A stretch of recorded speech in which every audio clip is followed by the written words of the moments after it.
The smoke rose from New York's broken towers like black fingers reaching toward the stars. Ambassador Chen Wei stood on what remained of the United Nations building, her diplomatic uniform torn and covered in dust. Behind her, the city burned.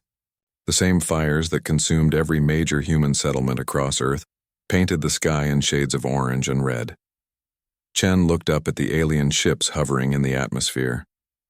12 different species made up the hegemony fleet. For 30 years she had tried to talk to them. 30 years of peace offers, trade agreements, and surrender terms. They had ignored every single one. Final transmission beginning, her aide whispered. The young man's hands shook as he activated the communications array. This would be humanity's last message to the galaxy. Chen straightened her shoulders and faced the camera. Across the galaxy, every ship, every station, every world would receive this broadcast. She had practiced these words for weeks, hoping she would never need to say them. To the Hegemony Council and all who receive this message, she began. Her voice was steady despite the chaos around her. I am Ambassador Chen Wei, speaking for the people of Earth and all human colonies. An explosion echoed in the distance. More ships were landing, bringing more soldiers to finish what they had started. Chen did not look away from the camera. For 30 years, we have offered you peace. We opened our worlds to trade. We shared our technology. We offered to join your alliance as equals. You responded with invasion. You destroyed our colonies. You enslaved our people. You called us weak because we preferred words to weapons. The ground shook as hegemony forces moved closer. Chen could hear their heavy footsteps in the building below. They would be here soon. We tried to show you that strength does not always mean violence. We believed that intelligent species could solve problems without war. We were wrong about you. You only understand force. You think compassion is weakness. You mistake mercy for cowardice. Chen paused and looked directly into the camera.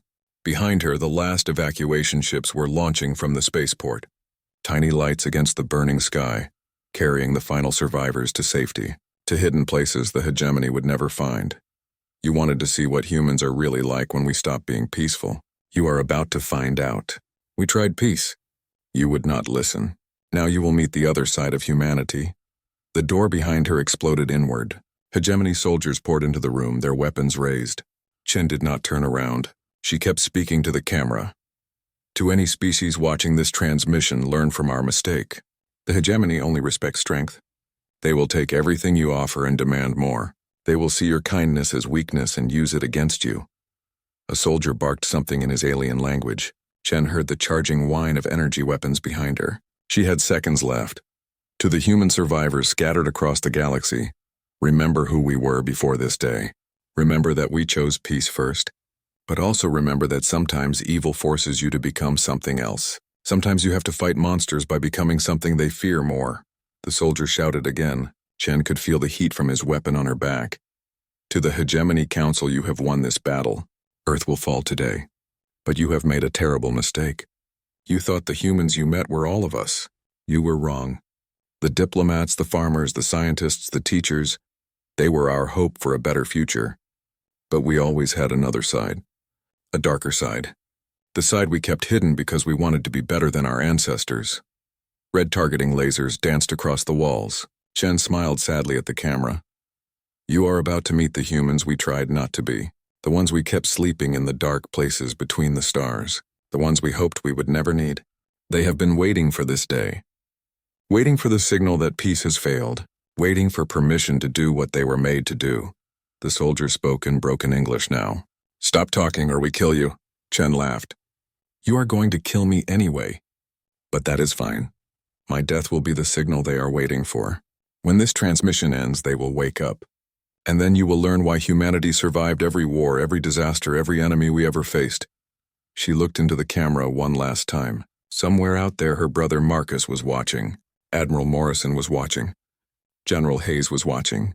All of them asleep in their ships waiting for this moment. We gave you every chance to be our friends.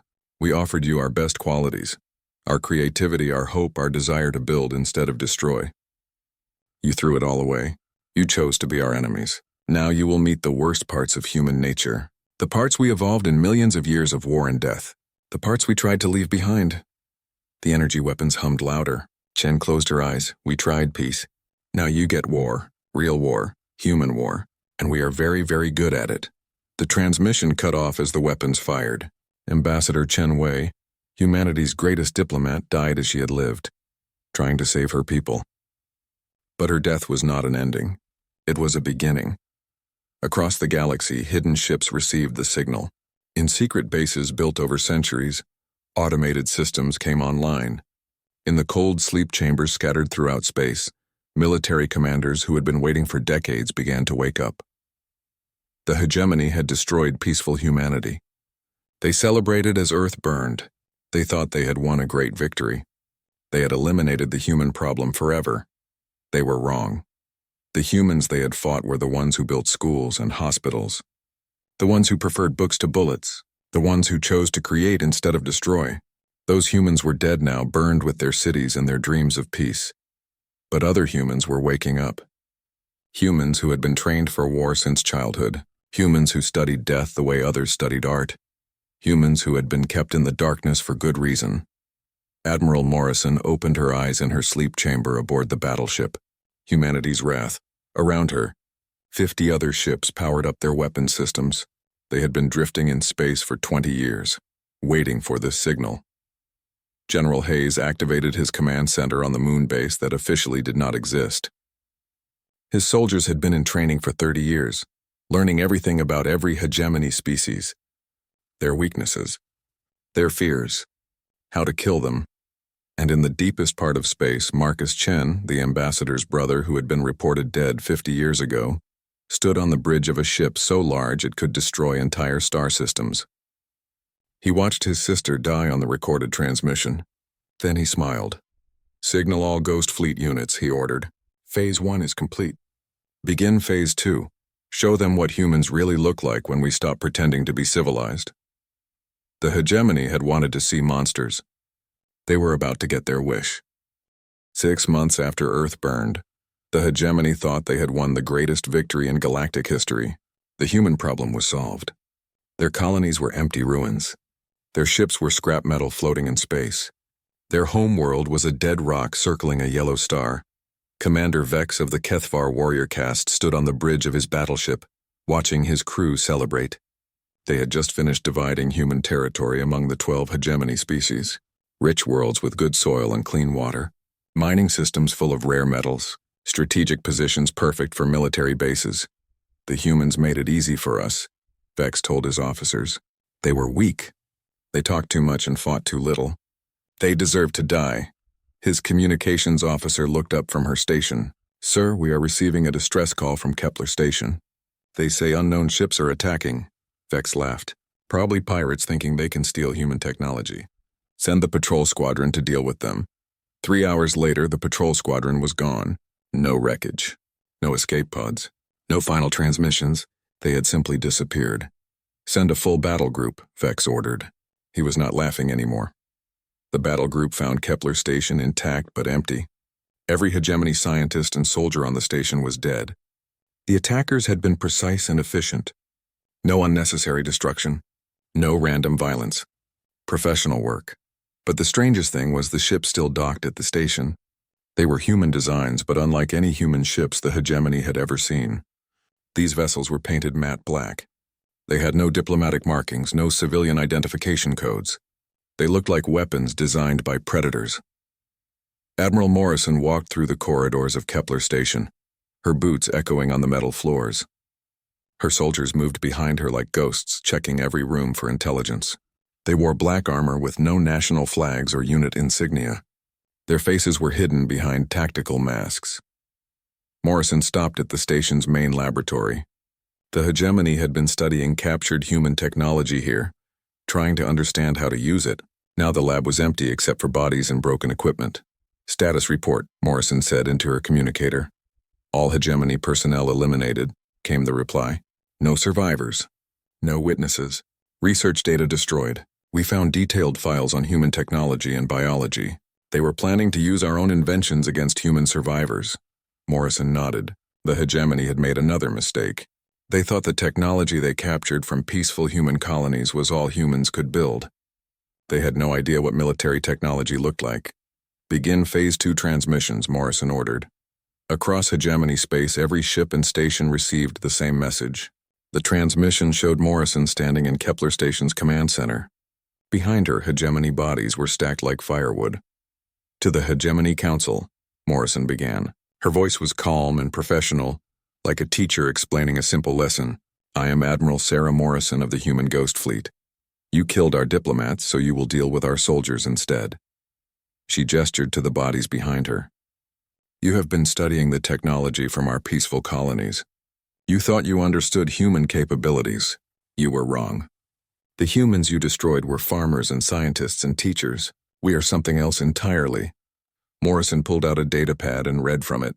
Kepler Station personnel, 437 hegemony citizens. Military value minimal. Scientific value minimal. Threat to human survivors eliminated. Time required for operation, 6 hours. Human casualties, 0. She looked directly into the camera. You wanted to see what humans are really like. These bodies are your first lesson. We are not the species you fought before. We are not interested in peace talks or surrender negotiations. We are not going to warn you before we attack. We are not going to show mercy to prisoners. Morrison dropped the datapad and stepped closer to the camera. You made us this way. For 30 years, our diplomats begged you to stop killing our people. You laughed at them. You called us weak. You said we were cowards because we preferred words to weapons. You taught us that mercy is weakness. She smiled, but there was no warmth in it. Lesson learned. From now on, every interaction between humans and the hegemony will be a military action. You will not receive warnings. You will not receive quarter. You will not receive burials. Morrison turned and walked toward the camera until her face filled the screen. Phase 1 was Reconnaissance. We wanted to see how you fight when you think you are safe. Phase 2 begins now. We are going to show you how humans fight when we stop pretending to be civilized. The transmission ended. Across hegemony space, military commanders looked at each other with growing fear. This was not the species they had destroyed 6 months ago. These humans moved like professional killers. They spoke like machines designed for war. On the bridge of his battleship, Commander Vex stared at the blank screen. Send a message to High Command, he ordered. Tell them the humans are not extinct. Tell them something else survived. Something worse. But High Command was already getting reports from across their territory. Human ships were appearing everywhere, hitting targets with surgical precision. Military bases, research stations, supply depots, communication arrays. Always the same pattern. Fast, efficient, deadly. The strangest part was that these humans never tried to capture territory. They would destroy a target completely, then disappear before reinforcements arrived. They seemed to know exactly where hegemony forces would be and how long it would take for help to come. General Hayes monitored the operations from his secret base on Luna. The moon had been declared destroyed along with Earth, but the base was hidden deep underground. For 30 years, his intelligence teams had been mapping every hegemony installation, learning their patrol schedules, identifying their weaknesses. First wave reports, an aide announced. 47 targets eliminated across 12 star systems. Enemy response time exactly as predicted. No human casualties, Hayes nodded. The hegemony had made this easy by being predictable. They followed the same tactical patterns they had used for centuries. They relied on the same technology. They made the same mistakes over and over. Begin second wave operations, Hayes ordered. Target their supply lines this time. Let them know we have been watching everything they do. The hegemony was about to learn that the humans they destroyed had been protecting them from something much worse. The peaceful humans had been a shield, holding back the darker parts of human nature. Now that shield was gone. Admiral Morrison returned to her flagship and looked out at the stars. Somewhere out there, Marcus Chen was preparing the final phase of their plan, the phase that would teach the hegemony what total war really meant. The humans had tried peace for 30 years. Now they would try the other thing they were good at, the thing they had been trying not to be war, real war, human war, and humans had been practicing war for millions of years.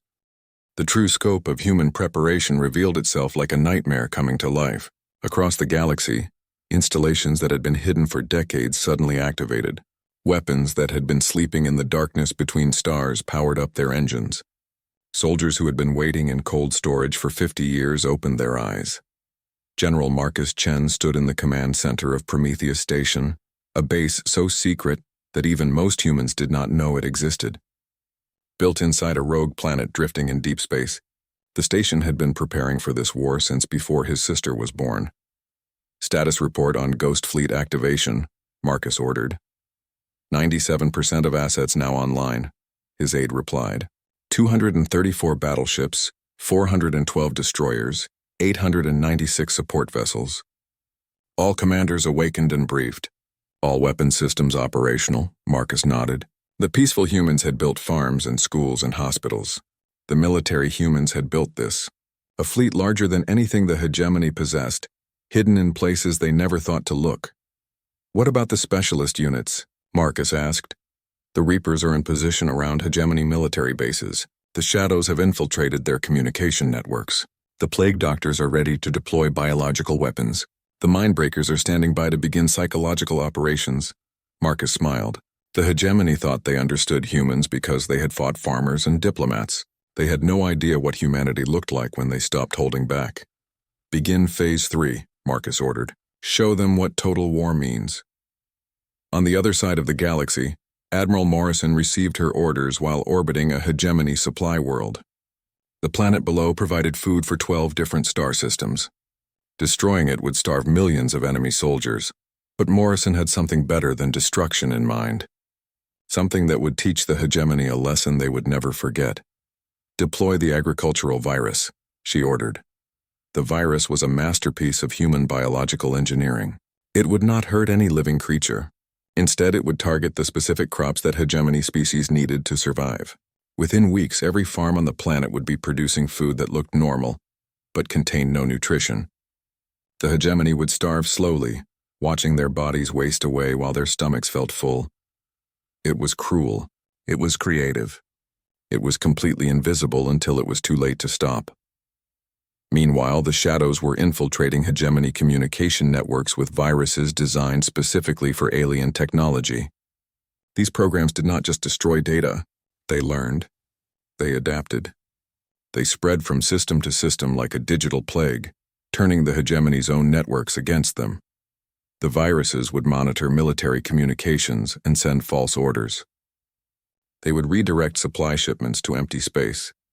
They would make hegemony ships fire on their own allies by convincing their targeting systems that friendly vessels were human attackers. But the cruelest part was that the viruses would work slowly. The hegemony would have time to realize what was happening. They would try to stop it. They would fail. They would watch their own technology betray them piece by piece. On the planet Kethvar Prime, homeworld of the warrior species that led the hegemony military, something impossible was happening. Their greatest heroes were dying in single combat against unknown opponents. The Kethvar had always settled disputes through ritual duels. Their strongest warriors were considered gods among their people. But now these champions were being challenged by humans who seemed to appear from nowhere. Captain Lisa Reaper of the Human Special Forces stood over the body of Warlord Thex, the greatest Kethvar fighter in 1,000 years. The duel had lasted 6 hours. Thex had been faster, stronger, and more experienced. But Lisa had been smarter. She had studied Kethvar fighting styles for 30 years. She knew every move, every weakness, every psychological trigger that would make them angry enough to make mistakes. She had turned their own warrior culture against them. "Who are you?" Thex gasped with his dying breath. "I am what you made us," Lisa replied. "You taught us that only strength matters, so we became stronger than you." The Kethvar watching the duel could not believe what they had seen. Their greatest champion, defeated by a small human female who fought like she had been born for war. It was impossible. It was terrifying. It was spreading doubt through their entire military. Across hegemony space, similar operations were targeting each species according to their specific weaknesses. The aquatic Murthani found their oceans poisoned with compounds that only affected their respiratory systems. They could still breathe air, but the water that covered their homeworlds was becoming toxic. The hive-minded Zephyrians discovered that humans had developed electromagnetic weapons that could sever their collective consciousness. Individual Zephyrians trapped without the comfort of their mental. Lynx went insane within days. The plant-like Verdani watched their forests burn with fires that only consumed their species of tree while leaving other plants untouched. Their cities, grown from living wood, collapsed into ash while human fires raged around them. Each attack was precisely calculated to cause maximum psychological damage. The humans were not just winning battles, they were breaking the hegemony's will to fight. Admiral Morrison stood on the bridge of her flagship, watching reports flow in from across the galaxy. Phase 3 was exceeding all expectations. The hegemony was not just losing. They were falling apart. "Ma'am," her communications officer called out, "we are receiving surrender requests from 17 hegemony worlds." "They want to negotiate terms," Morrison laughed. "Tell them we do not negotiate with species that refuse to negotiate. Tell them they had 30 years to surrender. That offer has expired." The hegemony was learning what humans meant by total war. It was not just about destroying the enemy's military. It was about destroying their ability to think, to hope, to resist. It was about making them understand that continuing to fight was worse than death. But the most terrible revelation was still coming. The operations so far had been conducted by human military units, professional soldiers doing a professional job. The hegemony was about to meet something much worse. Deep in the spaces between stars, Marcus Chen was preparing to unleash humanity's final weapon. Not a device or a ship or a virus, something far more dangerous. The part of human nature that had allowed them to survive every extinction event, every predator, every disaster their planet had thrown at them. The part that had let them climb to the top of the food chain and stay there for millions of years. The part that had no limits, no mercy, no conscience when it came to protecting their own. Marcus opened a communication channel to every human ship in the galaxy. "All units, prepare for Phase 4. It is time to show them what we really look like when someone kills our children." The hegemony had wanted to see monsters. They had complained that humans were too peaceful, too weak, too civilized. They had forced humanity to become something else. Now they were going to meet the thing they had created, and they were going to wish they had accepted that first peace treaty 30 years ago. Phase 4 began with silence. For 3 days, human attacks stopped completely. No ships appeared on hegemony sensors. No communication viruses spread through their networks. No biological weapons poisoned their worlds. The enemy had simply vanished. High Commander Zek of the Hegemony Council stood in the war room on their capital world, staring at tactical displays that showed nothing. His advisors whispered among themselves, trying to understand what the humans were planning. "Perhaps they are retreating," suggested General Vorth of the Kethvar. "Our losses have been acceptable. Their terrorism campaign cannot continue forever." "No," Zek replied, his 4 eyes focused on the empty displays. "This feels wrong. They are preparing something. Something final." He was right. Across the galaxy, human forces were moving into position for operations unlike anything the hegemony had seen. This would not be surgical strikes or psychological warfare. This would be extinction. Admiral Morrison floated in space near the Murthani home system, watching the blue-green worlds that housed billions of aquatic beings. Her fleet had been positioned here for weeks waiting for final orders. Now those orders had come. "Deploy the nanophage," Morrison commanded. The nanophage was humanity's most terrible creation, microscopic machines that could be programmed to target specific genetic sequences. They would spread through water systems like living poison, seeking out Murthani DNA and replacing it with something else, something that could not survive. The Murthani would not die quickly. The nanophage would work slowly, changing their cellular structure bit by bit. They would have time to understand what was happening, time to watch their children transform into something that was no longer alive, time to beg for mercy that would never come. On the other side of the galaxy, Captain Reaper was preparing something equally horrific for the Kethvar. Their warrior culture valued honor above life. They would rather die than be dishonored, so Reaper was going to give them something worse than death. The humans had developed a nerve agent that would not kill Kethvar warriors. Instead, it would paralyze them completely while leaving their minds intact. They would be conscious but unable to move, speak, or fight. For a species that defined itself through combat, it was a fate worse than extinction. "Begin atmospheric seeding of Kethvar Prime," Reaper ordered. Her ships released clouds of invisible gas that would settle into the planet's air supply. Within hours, every Kethvar on the planet would be trapped in their own bodies, aware but helpless. The Verdani faced their own personalized nightmare. Human bioengineers had created a fungus that would consume their plant-like bodies from the inside. The infection would spread through their root networks, connecting every Verdani on their homeworlds in a web of shared agony. They would feel each other dying, unable to disconnect from the collective pain. But perhaps the cruelest fate was reserved for the Zephyrians. The hive-minded species relied on their mental connections for sanity. Humans had developed a way to sever those connections permanently, while keeping the Zephyrians alive. They would be conscious but completely alone in their own minds for the first time in their species' history. The isolation would drive them insane within days. But the humans had also developed drugs to prevent suicide, keeping the Zephyrians alive to experience their madness for decades. Each weapon had been designed specifically for maximum suffering. The humans were not just killing their enemies. They were making them experience every form of horror their species could imagine. General Hayes monitored the operations from his command center, watching as 12 different extinction protocols activated across hegemony space.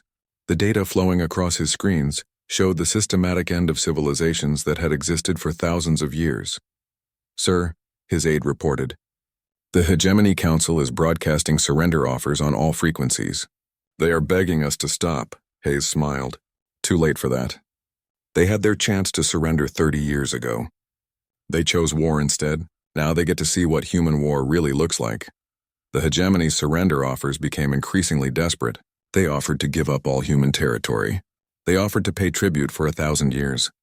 They offered to become human slaves. They offered to exile themselves to the edges of the galaxy. None of it mattered.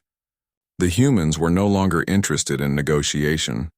On the capital world of the Hegemony, High Commander Zek watched his civilization die in real time. Reports came in from every system showing the same pattern. Entire species going extinct in ways specifically designed to maximize terror and suffering. "How many do we have left?" Zek asked his aide. "Population estimates show 70% losses across all member species. Military effectiveness down to 12%. Economic collapse complete. Social cohesion failing on every world." Zek closed his eyes. The humans had done the impossible. They had destroyed an empire that controlled half the galaxy in less than 6 months. But worse than that, they had done it with such precision that Zek knew they could have done it any time they wanted. "They were holding back," he whispered. "For 30 years they were holding back. We thought they were weak, but they were just choosing not to destroy us." His aide nodded. "Intelligence reports suggest the humans could have eliminated us completely within days of first contact. Everything they showed us, their diplomacy, their peaceful colonies, their reluctance to fight, it was all real. But it was just one side of their nature. And now we have met the other side," Zek said. Admiral Morrison stood on the bridge of her flagship, watching the Mirthani homeworlds turn brown as their oceans died. Billions of aquatic beings were transforming into something that could not survive in water or air. They would die slowly, watching their children and their civilization collapse around them. "Ma'am," her communications officer reported, "we are receiving a transmission from the Human Fleet Command. General Chen wants to speak with you." Morrison activated the communication screen. Marcus Chen appeared, his face showing no emotion as he delivered his final orders. "Phase 4 is complete," he said. "Begin Phase 5, leave no witnesses. No survivors. No possibility of recovery. Make sure no species in this galaxy ever makes the mistake of thinking humans are weak again." Morrison nodded. Phase 5 was the end. Total sterilization of every hegemony world. Not just killing the population, but destroying the planets themselves. Making sure that nothing could ever grow in hegemony space again. "Understood, General. How long do we have?" "Take as long as you need," Marcus replied. "We are not in a hurry. Let them know we are coming. Let them try to run. Let them understand that there is no escape from what they chose to become our enemies." The transmission ended. Morrison looked out at the dying worlds below and felt nothing. No satisfaction, no regret, no emotion at all. The humans had become exactly what the hegemony had forced them to become. Perfect killers. Efficient destroyers. Machines designed for extinction. They had tried to be something better. They had wanted to be explorers and teachers and friends to the galaxy. But the hegemony had taught them that the universe only respected strength. So they had become stronger than anyone imagined possible. And now 12 species were paying the price for that lesson. The end came not with a massive fleet, but with a single ship. High Commander Zek stood on the observation deck of the hegemony's last stronghold, watching the small human vessel approach their capital world. Around him, the final remnants of 12 once mighty civilizations waited for death. Less than 1 million beings remained from populations that had once numbered in the trillions. The ship was not a warship. It bore diplomatic markings and transmitted peaceful intentions. After everything the humans had done, they were sending a diplomat. "Sir," his aide whispered, "the ship is requesting permission to land. They say they have a message from the human leadership." Zek laughed bitterly. "Let them come. What more can they do to us?" The ship landed in the capital city's central plaza. The doors opened, and a figure stepped out that made Zek's blood freeze. It was Ambassador Chen Wei, the human diplomat whose death had started this war. But she was different now, scarred, changed. Her eyes held depths of pain that had not been there before. Chen walked through the empty streets of the capital, her footsteps echoing off abandoned buildings. The few surviving hegemony citizens who saw her fled in terror. They had seen what her people could do. They knew she represented something more terrible than any weapon. She entered the government building and made her way to the council chambers. The last 12 representatives of the hegemony species sat around a table waiting for her. They looked like broken dolls, their spirits crushed by months of systematic extermination. "Hi, Commander Zek," Chen said, taking a seat at the table. "You look surprised to see me." "You died," Zek whispered. "We watched you die on Earth. The transmission showed your execution." Chen smiled sadly. "I survived. Barely. I spent the last 6 months traveling through what remains of your empire, watching what my people have become. Watching what you forced us to become." She placed a datapad on the table. "These are the final casualty reports. 11.7 billion Murthani dead, 8.9 billion Kethavar dead, 7.2 billion Zephyrians dead, and so on for all 12 of your species. Total deaths, 94.6 billion sentient beings." The numbers hit the council like physical blows. They had known their people were dying, but seeing the complete scope of the slaughter laid out in cold mathematics was overwhelming. "Why?" asked Councillor Mayor of the few surviving Murthani. "Why did you come here to tell us this? Why not just finish the job?" Chen leaned forward. "Because I want you to understand something. This war could have ended differently. Every single one of those deaths could have been prevented. All you had to do was accept peace when we offered it." She activated a holographic display that showed the timeline of human hegemony relations. 30 years ago, we sent our first peace treaty. You rejected it. 28 years ago, we offered trade agreements. You destroyed our merchant ships. 25 years ago, we proposed joint colonies. You enslaved our settlers.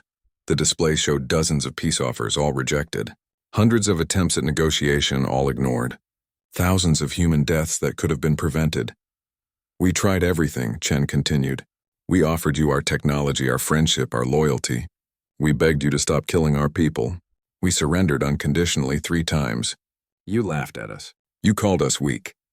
You said we deserved to die because we would not fight back." Chen stood and walked to the window, looking out at the dead city below.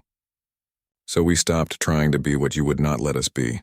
We became what you forced us to become, and now you see the result. But you won," Zek said desperately. "You destroyed us. It is over. What more do you want?" Chen turned back to face the council. "I want you to make a choice. The same choice you refused to give us." She placed another device on the table. It looked like a simple communicator, but the council knew it was something else. Something final. "This device will transmit a message to every remaining ship in the human fleet," Chen explained. "I can send one of 2 signals. The first signal will order our forces to stand down. The war will end. Your surviving populations will be allowed to live under human supervision. You will never threaten anyone again, but you will survive." "And the second signal?" Zek asked, though he already knew the answer. "Total extinction. Every planet where your species ever lived will be sterilized. Every space station, every ship, every settlement will be destroyed. Your languages will be forgotten. Your cultures will disappear. Your species will become nothing more than entries in human history books." Chen sat down again, her hand resting on the device. 30 years ago, we gave you this same choice. Peace or war. Coexistence or destruction. You chose war. Now I am giving you one last chance to choose differently." The council members looked at each other in despair. After everything that had happened, the humans were still offering them a choice. Even now, at the end of everything, they were trying to find a way to avoid complete genocide. "Why?" Councillor Mayor asked again. "After what we did to your people, why are you offering us mercy?"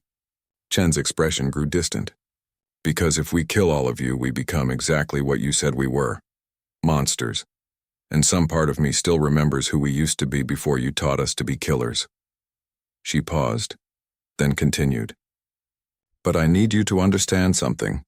This offer expires in 1 hour, and if you refuse it, there will be no more chances, no more negotiations, no more mercy. The human war machine we built to destroy you has grown beyond our ability to control it completely. Even I am not sure we can stop it if we decide to finish this. Sex stared at the device. One button to save his people. One button to doom them completely. After all the death, all the horror, all the extinction, it came down to a simple choice. If we accept supervision, he asked, what does that mean? It means your people will live under human law. You will have no military, no weapons, no ships capable of interstellar travel. You will be monitored constantly. Any sign of aggression will result in immediate termination. You will essentially be prisoners in your own space. But we will live. You will live. Your children will live. Your cultures will continue, even if they are forever changed. It is not the future you wanted, but it is a future. The council debated frantically, knowing their time was running out. Some argued for pride for choosing death over slavery. Others begged for any chance at survival. Finally, Zek made the decision that would determine the fate of trillions of potential future lives. We accept your terms, he said quietly.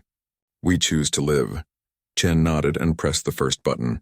Across the galaxy, human fleets received the stand-down order. The extinction protocols were cancelled. The war was over. You have made the right choice, Chen said. The choice we hoped you would make 30 years ago. She stood to leave, then paused at the door. I want you to send a message to every species in the galaxy. Tell them what happened here. Tell them that humanity offered peace first and war second. Tell them that we prefer to build rather than destroy. But also tell them what happens to species that mistake our kindness for weakness. Chen walked back to her ship, leaving the survivors to process what had happened. She had prevented total genocide, but at a cost. Humanity had revealed its true nature to the galaxy. They were no longer the peaceful explorers they had once been. They were something harder, something more dangerous. As her ship lifted off, Chen recorded one final message to be broadcast across the galaxy. To all species who received this transmission, I am Ambassador Chen Wei of Earth. 6 months ago, the hegemony destroyed my homeworld because they believed humans were too weak to defend themselves. Today, the hegemony has ceased to exist as a military power. She paused, looking out at the stars. We tried peace. We offered friendship. We wanted to explore the galaxy together, learning from each other and building something beautiful. That offer is still open to species willing to accept it. But to those who choose war, who see kindness as weakness, who believe that might makes right, remember what happened here. Remember that humanity's greatest strength is not our weapons or our ships or our strategies. Our greatest strength is that we choose peace first. And when peace fails, we are very, very good at the alternative. The transmission ended. Across the galaxy, countless species received the message and made their own choices about how to approach the humans they had once dismissed as harmless. Most chose peace. They had seen what happened to those who chose war. But in the depths of space, human fleets continued their patrols, keeping watch over a galaxy that now understood what they were really capable of when pushed too far. The humans had tried peace. When that failed, they had shown the galaxy the other side of their nature. Now everyone knew that both sides existed, and everyone could choose which one they wanted to meet.